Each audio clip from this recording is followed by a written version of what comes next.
Hello, you very awesome friends. This is your pal, Edward's here speaking, and welcome back to an interview with Edward. And with our brand new show that has really taken off globally, we've got another exceptional business leader and businesswoman that we're honored to have with us on our show.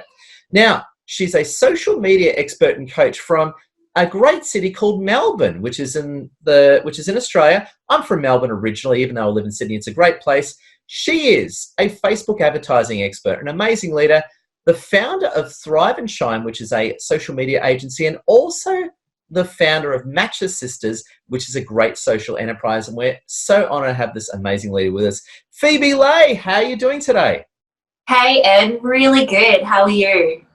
I got to say, it's an absolute honor having you with us on our show, and I just want to say a big thank you. And you know what? I am so amazed because before we were talking off camera about your social enterprise, Matcha Sisters. I thought it was incredible. Can you tell us about your social enterprise before we dive into business? Yeah, of course, Ed.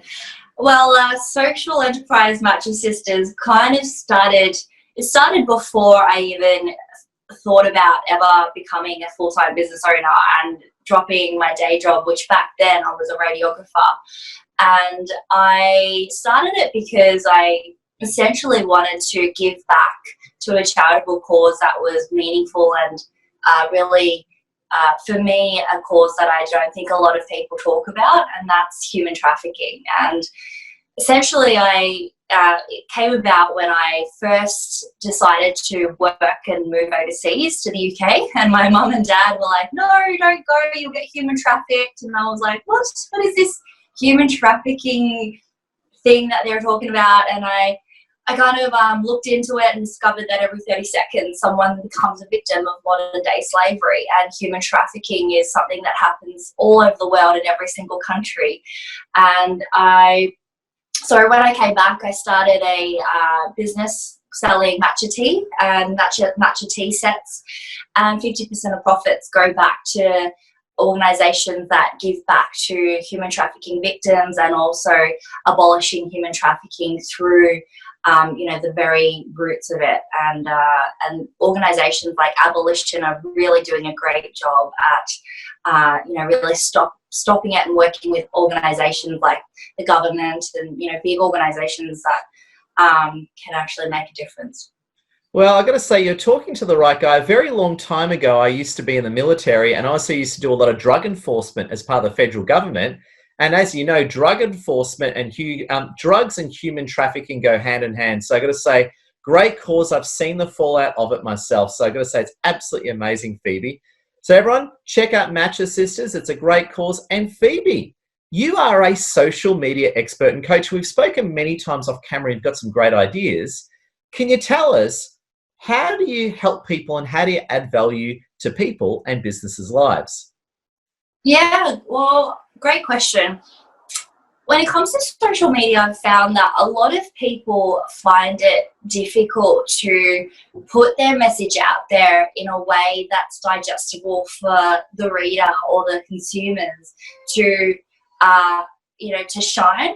And I really believe that as a business owner or just people in general, when we thrive, we shine. So hence, I started my business Thrive and Shine Coaching, and that turned into Thrive and Shine Co, which is now a social media agency. And the reason for that is I found that a lot of my clients who they get the strategy, they learn the skill, they set up their funnel. We talk about lead magnets and creating ebooks or video series and podcasts, etc. But a lot of my clients struggled with managing all of that plus their business. And as you know, Ed, social media, it's for a lot of people that don't understand it, it's a jungle, and there's so much to, so many components, so many parts, bits and bobs and pieces. So I guess essentially Thrive and Shine helps people to gather all the strategy and all the, right methods to overcome the ever-changing algorithm on Facebook, on LinkedIn, on Instagram. And also we do the ads and the posting and the content creation for them. Oh, that's incredible. And I got to say, I gave you a referral to one of my friends yesterday who'll be watching this video, so very exciting. Big shout out to Jamie if you're watching this video. And the other thing I was going to say as well, so you've spoken a lot about the different platforms and in particular Facebook. What can you tell us and the audience about Facebook? And I suppose what I'm saying, what are your top tips to succeed on Facebook organically and your top tips to succeed on Facebook paid? So maybe start off with organic. What's some of your top Facebook organic tips? Oh, great question.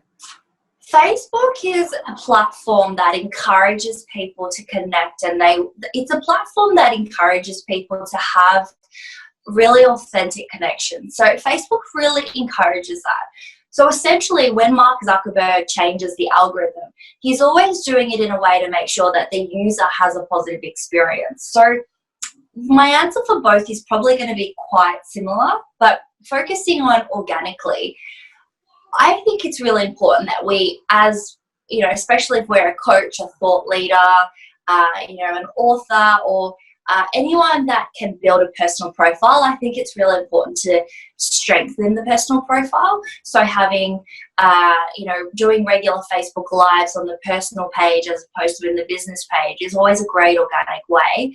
And people like to connect. It's all about relationships. So being authentic and sharing your story as you know, and you do it perfectly as well.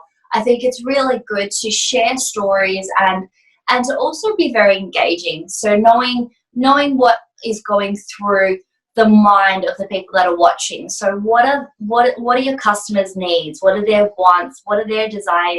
And also leveraging things like Facebook groups, building communities. So creating that, environment where people can connect and build relationships is the best way to build organic reach on Facebook. Oh, beautiful. Sorry, please. And Phoebe, please continue. I was going to say as well, what types of content do you find has the best mileage on Facebook? Yeah, great question. I think that when it comes to content, it's like, obviously visually engaging content is always going to be the key. And it's really important to, use high quality videos, images that, are taken well, and, brightness and all that. I won't go into that, but that's a thing that I get very, very absorbed in, because that's something that I've always loved. And however, I think if it's in regards to a topic, like what kind of topic, it's always good to look at what's trending. So, for instance, at the moment, we're in the middle of lockdown and, restrictions with, what's happening in the world. So even though people don't want to hear the word, they, the C word, people do know that that's happening. We're all aware of it. So it's good to be, to use what's currently happening in the news, but to be positive about it. Because I think positivity, motivation, inspiration, encouragement, that never runs dry. But we do need to be very careful with our languaging, and also not be boring. Social media is about standing out. It's about rising up like a star. So you don't want to be another person that says and recycles the same thing. You really want to shine your light and also put forward your message and be very authentic. Yeah. And I love what you said about positive. And again, I know this well coming out more from a LinkedIn guide point of view, but I'm sure you'll go in this direction. The algorithm loves positivity, doesn't it? It does. It does. In the past, people used to, copywriting was more about delving into the pain points and talking about the struggles and the needs and the lack. But Facebook's algorithm started to change over time, and Facebook started to move towards positivity. So using things like, are you feeling stuck and unmotivated, doesn't necessarily work anymore. Whereas using language that talks about outcomes and results, and also bringing people together, encouraging people to comment and engage, Facebook loves those kind of posts. So anything that will allow people to jump on and leave a comment is, it's a great great thing to keep in mind. Oh, absolutely amazing. And I was going to say as well, now talking paid advertising, I get asked a lot about Facebook paid advertising. And truth be known, I'm not a Facebook expert. I spend my whole life on LinkedIn, so I spend very little time on Facebook. So again, I always say leave it to the experts, and you being that. Phoebe, what is Facebook advertising, and what are some of your top tips to our viewers around the world? Great question. Facebook advertising is a way for you to stand out online without relying on your organic reach. So Facebook advertising is basically putting money towards a platform, Facebook, and paying Facebook to showcase your post, your lead magnet, your event to thousands and thousands of people. So it's a way for people to be able to connect with more and use things like custom audiences, interest groups, split testing. It's a really great way for people to also work out what's working and what's not, because you can do a lot of test and measure, and Facebook marketing is all about that. So it's really important to have a correct strategy and to understand what strategy you have in mind, and to always be reviewing and testing and measure as you go along, because that's something that is available for us. And as business owners, if we can test and measure our ads and know what's working well, what's not, and we can start to readjust either the wording or the pictures or the image or the video or even the audience, that it gives us a better understanding of what the market wants. So it's essentially, a fantastic tool for people that want to start marketing to more people, and they want to, do that in a much faster way. Oh, very well said. And just on that note, right, with Facebook ads, what do you often recommend? Do you get people to send traffic to their website? Do you encourage people to send traffic to their lead pages? What are some of your top winning experiences in that regard? I always recommend that they start with, I used to say I always recommend they start with traffic. And it's funny because things have changed a lot, just even in the last 6 months. And traffic ads are a great way to start getting the Facebook pixel to pick up more data. So driving traffic towards a landing page, for instance, like one of your events, Ed, where you've got people that are registering and you've got a landing page, maybe you even have a split test, I'm sure you're on that. That's a great way to get the pixel to pick up data and understand who's clicking through and driving lots of traffic. Just a few points there, because I can tell you're a very smart lady. A bunch of people are going to be saying, okay, Phoebe, what is this pixel you're talking about, and what is a lead page and what is split testing? So I just want to jump in because you are so smart. I'm going to pull you back down a few pegs to speak to the audience. So, what is the pixel? What are you talking about? What is a pixel? So the Facebook pixel is essentially a code that people paste on their website, on the header of their website. And you can also paste it on your landing page, like ClickFunnels or lead pages. And this code picks up people's data. So it picks up who's jumping on your website, and it understands people's demographics, who they are, all those details. And it's just it's basically a code, to put it really simply. So you're saying a pixel's a bit of code you put on your website or your landing page, and that allows Facebook to pick it up who it is, so then you can market to that person? Yeah, essentially, and remarket to that person if you like. And it's also a great way for Facebook to retarget people that are similar, or market to a lookalike audience, which is essentially an audience that is similar or identical to the people that have already been through the pixel. So say, for instance, Facebook's finding that 25-year-olds or, women in their mid-20s who are single, who enjoy purchasing online and, on eBay, etc., are the ones that are landing on your site, and you're getting a lot more conversions through with that demographic. Then Facebook will in future send more of those kind of people to either your website or your landing page, whatever you're driving traffic towards. Oh, wow. Well said and good one. And now, for the sake of the audience, what is a lead page? A lead page is basically a page that, there's different words for it as well. There's opt-in page, landing page, but a lead page is essentially a page where people jump on and they subscribe to something, or they purchase something, or it's a one focused page. So it's a one outcome page. Some people create lead pages for webinars. Some people create lead pages for people to join a program, or for people to purchase an online course. But different to a website, a lead page doesn't have a menu. So there are no distracting links or tabs or other links that lead to other pages. It just leads to the one outcome, which will usually be the call to action, such as buy now, subscribe, or join, or register your spot. Oh, very well said. And now, what is A/B testing? A/B testing is testing between two variables.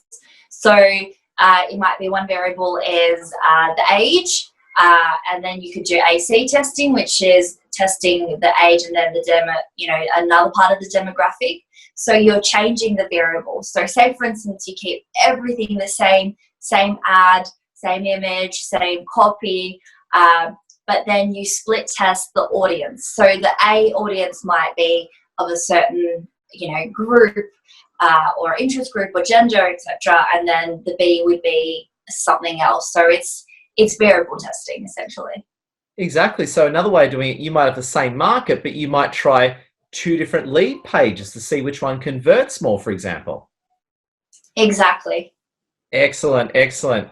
Now, what I was going to say on that is that with the whole Facebook marketing things, we've got pixels, we've got lead pages, we can send traffic.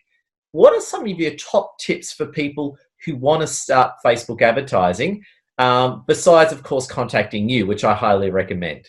What are some of your top tips for those starting out with their Facebook advertising? My number one tip with starting out is always think about who your customer is before you do any form of marketing, and really delve deep into what their needs are, what they're looking for, and what you're offering.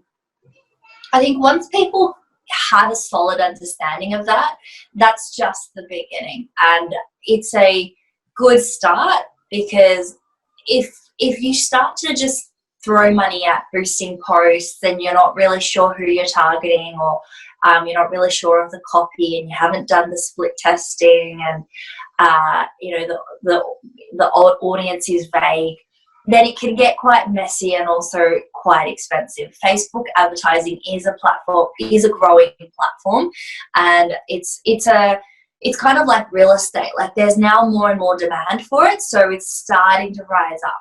Obviously, it's still a lot cheaper than paying for an ad on radio and television, but it is something that you want to get right first. So I would say start with the audience, start with understanding their needs and having that in mind before going towards any kind of campaign, whether it's a lead gen campaign or a conversion or a traffic campaign.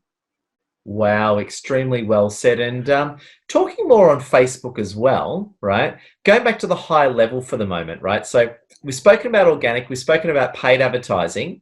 Where is Facebook going? What are some of the trends of the company, and where is your view where it's all playing out? Great question.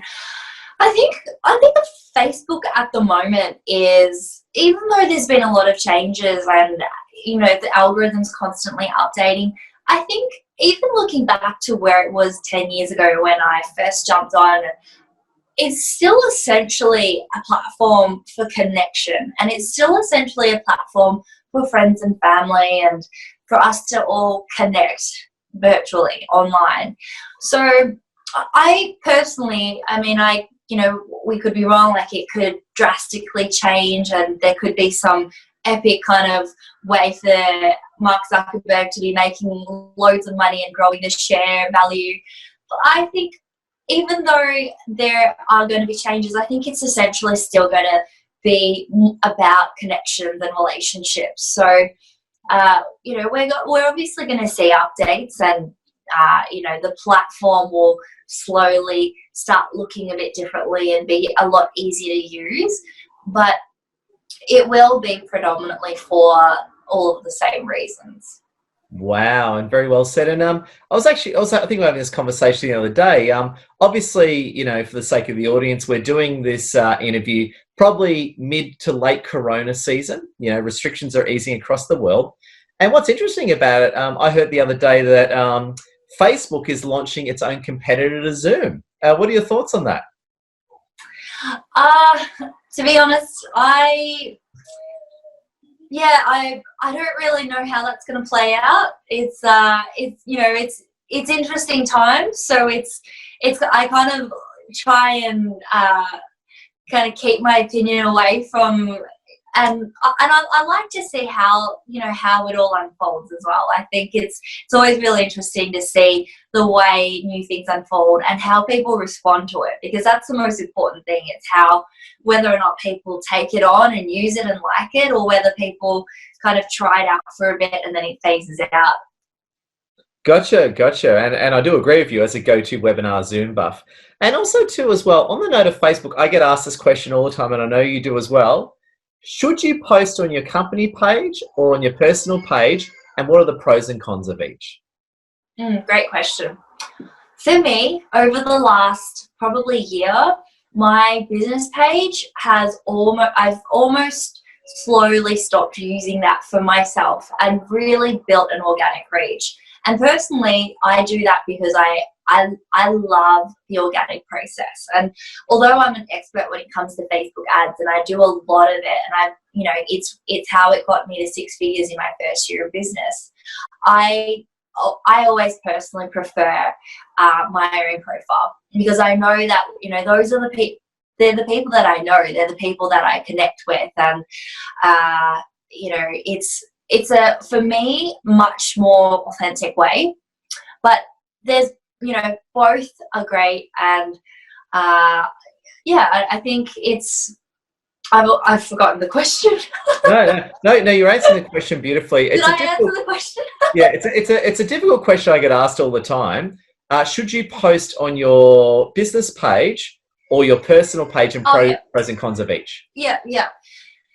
The great thing about posting on your personal page is you can get a lot of organic reach, and it's free, right? So that's always a bonus. Yeah. And the organic reach can happen just by you having the post set as public, and then people you know, commenting and sharing if it's something that's really important to people, and that can grow really quickly. The great thing about posting on your business page is everyone knows that if they're jumping on your business page, it's all business related. So if you want a page where it's just really clean and it's purely just business, then posting on your business page will help people sift through all the content, especially if you post regularly. If you're posting 2-3 times a day and you've got some personal stuff in there, some non-personal stuff like business stuff on your personal page, then it's good to put all the business stuff on the business page. And most importantly, the high quality highlights, I would say, because then people can go on your page, and rather than seeing a ton of stuff, they're seeing all the highlights, the most important thing that you want to share, that you want to be remembered for. So posting on both is great. But if you're a like a thought leader, a coach, or if your personal profile is strong and you want to focus on your personal profile, that's okay too, because at the end of the day, Facebook is about connections and relationships, and posting on your personal profile is going to enhance your visibility and build that algorithm. I hope that makes sense. Beautiful and well said. Now, I think this has been incredible. I've learned a lot. Again, I'm not really, I use Facebook lightly. I'm more of a LinkedIn guy, of course. From the point of view of Facebook, so to those in the audience who are primarily Facebook people, how do platforms like LinkedIn, Twitter, Instagram, and YouTube, how does that support their Facebook experience? I think all the platforms are a great way to build your personal brand, your business, etc. And those platforms at the end of the day are ways for you to drive traffic back to Facebook if that's what you want. So if you had the link in your bio on Instagram as your Facebook page or your Facebook group, then whenever people want to connect with you on Instagram, rather than sending you a DM, they might want to connect with you on Facebook. So that's a great way to get more people back to the platform of your choice. And if that's Facebook, then, you can do that like, the method that I just shared. Or what you can do as well is, on YouTube, especially on LinkedIn, you can put your URLs and you can include your different URLs to your different social media platforms. And also in your posting, encourage people to follow you on Facebook or to follow you on Instagram.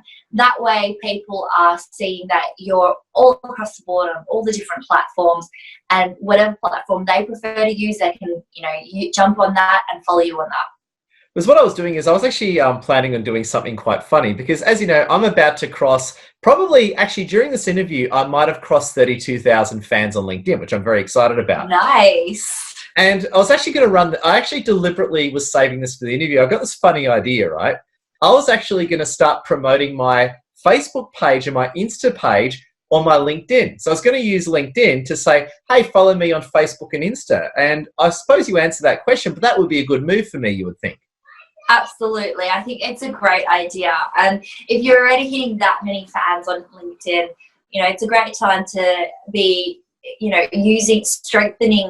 using that and to strengthen your other platforms and strengthening both Insta and Facebook. And before you know it, you're going to grow all three of the platforms at once, and the other two platforms are going to start catching up, which is really exciting. Because for me, like, I love all three for different reasons. So I don't use Twitter, and I don't really use YouTube, but I love Facebook and Instagram, and that's probably because I'm a visual person. So when I first jumped on Instagram, I keep my Instagram private.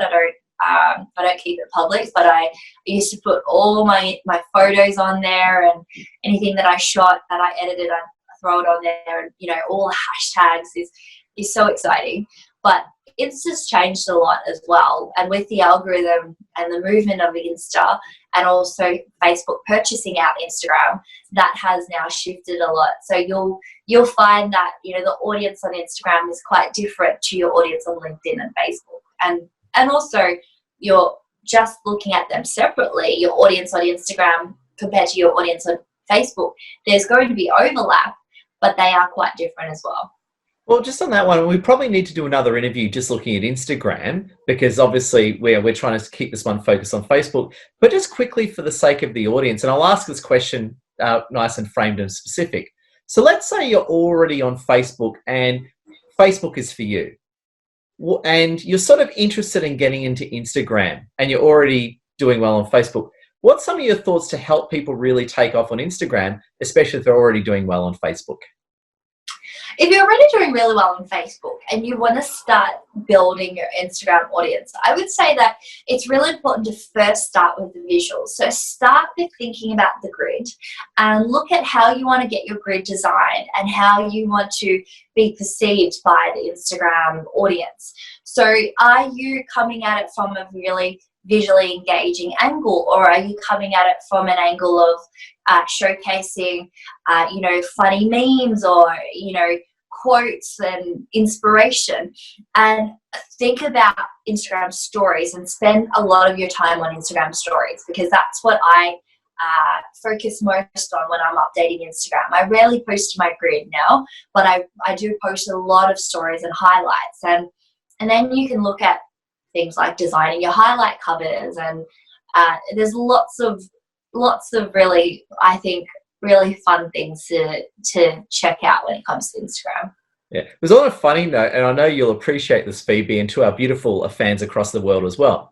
Believe it or not, my Insta has taken off because of my LinkedIn. So because I'm kicking butt on LinkedIn, what's happened is my Instagram's now taken off because all the people I'm connected to on LinkedIn are now connected with me on Instagram. So my Instagram is actually, I've almost crossed 2,000 fans on Instagram, which for me is huge. I know 2,000 fans on Instagram is nothing, but for me is huge because I barely spend any time on the platform.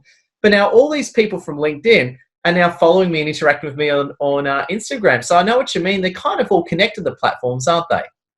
They are. And it's a really, I know how exciting it is, because I remember when I hit 3,000 on Instagram, I was like, oh my goodness, like finally. And sometimes it takes more work than you think. But then when you can do that via LinkedIn or Facebook and leverage your strength in one platform and leverage that to build the other, it's a really rewarding feeling. And I think that, Ed, I think you could do really well on Instagram.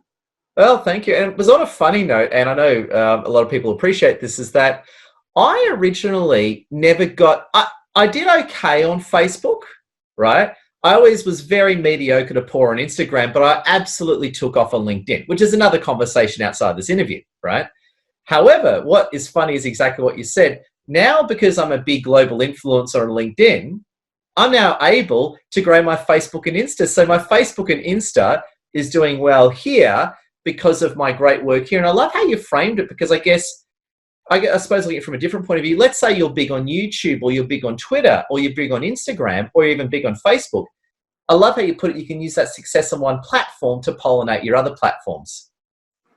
Yeah, I like it's because it's just so much easier to do that, because if you're already seen as a thought leader on LinkedIn and you're not necessarily known to the Instagram world yet, it's so much easier to get people that already trust you, that are already following you, and they already know what you're about, to then just jump on an app and just at the click of 2 buttons be following you on other platforms, because it's then more exciting for them to be seeing your content in a different platform. And if you're using it in a different way on Instagram, I know for me, how I post on Insta is different to how I post on Facebook. Then people are seeing a different way of you languaging things and a different way of you posting. So it's a win-win for everyone. Oh, Phoebe, so well said, and thank you. And as we wrap up this incredible interview, we'll have to do an encore looking at Instagram, so stay tuned on that one, friends. So an encore is coming. What are some of your closing thoughts to the audience around the world in terms of their Facebook, Instagram, and their social media experience? I would say that this is a time for us to be rising up. So don't be afraid to rise up, to thrive and shine. And don't be afraid to speak your truth. It's really important now more than ever before to really be showcasing what you're about and speaking your truth. So don't hide if you have something to share, and don't think that there are already people sharing the same message, because there's only one you. So there's only one person who'll be able to deliver and convey your message and your thoughts in the way that you do. So rise up and keep thriving and shining. Oh, Phoebe, that's extremely well said. And just so the audience can find out, I'm sure a lot of people have watched this interview and they're absolutely fascinated to get in contact. What's the best way, Phoebe, that people can reach out to you? The best way to reach out to me would be definitely via Facebook or LinkedIn. I've got a Facebook group as well. So my Facebook group is called Thrive and Shine in Business. Otherwise, you can add me on Facebook, Phoebe Lay, or find me on LinkedIn and make a connection. It's a pleasure. And friends, just for the sake of the experience, this has been great. Again, I'm a LinkedIn guy, and for me, Facebook and Insta, I'm very light on, and Phoebe's incredible. So if you really want to nail your Facebook and your Insta and also look at LinkedIn, make sure you get in contact with Phoebe. She is obviously a powerhouse wealth of knowledge, and she's got that high energy trustworthiness. Phoebe, I've got to say thank you for being on an interview with Edward. I'm pumped to get you out to a global audience, and I just want to say we appreciate you and thank you so much. Thanks, Ed. Thanks for having me.